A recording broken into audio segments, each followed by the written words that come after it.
علی بیٹا اٹھو اٹھو علی بیٹا، ارے اب اٹھ بھی جاؤ، جمعے کا دن ہے، اذان ہونے والی ہے۔ حسن بھی کب سے فون کر رہا ہے۔ اٹھو بیٹا، نماز کے لیے دیر ہو رہی ہے بیٹا جان۔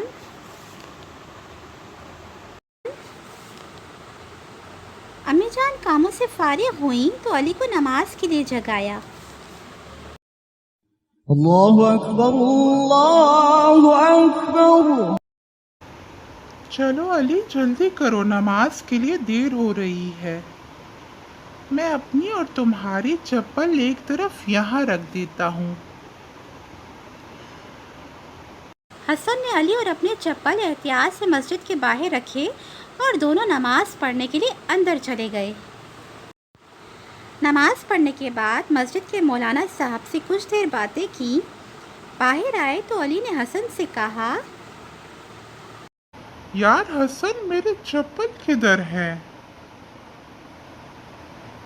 علی میں نے تو اپنے ساتھ ہی رکھے تھے، ادھر دیکھو یہیں پڑے ہوں گے۔ ساتھ دکان پر کھڑے بچے پر جو نظر پڑی تو حسن نے فوراً علی سے کہا، ارے وہ دیکھو، تمہارے چپل اس بچے نے پہنے ہوئے ہیں۔ بات سنیں پیارے بھائی، میں 10 منٹ سے مسجد کے باہر اپنی چپل ڈھونڈ رہا ہوں۔ آپ نے جو چپل پہنے ہیں وہ میرے ہیں، برائے مہربانی سے مجھے واپس کر دیں، میں نے گھر جانا ہے۔ علی نے بچے کو بڑے پیار سے سمجھایا۔ بچے کے دل پر علی کی باتوں کا کوئی اثر نہ ہوا، اپنی بات پر اڑا رہا تو حسن اندر مولوی جی کے پاس گیا اور اسے سمجھانے کو کہا۔ بچے نے مولوی صاحب کو جو باہر آتے دیکھا تو شرم سے سر جھکا لیا۔ فیصل بیٹا، آپ کے اپنے چپل کدھر ہیں؟ مولوی صاحب وہ کوئی اور پہن گیا۔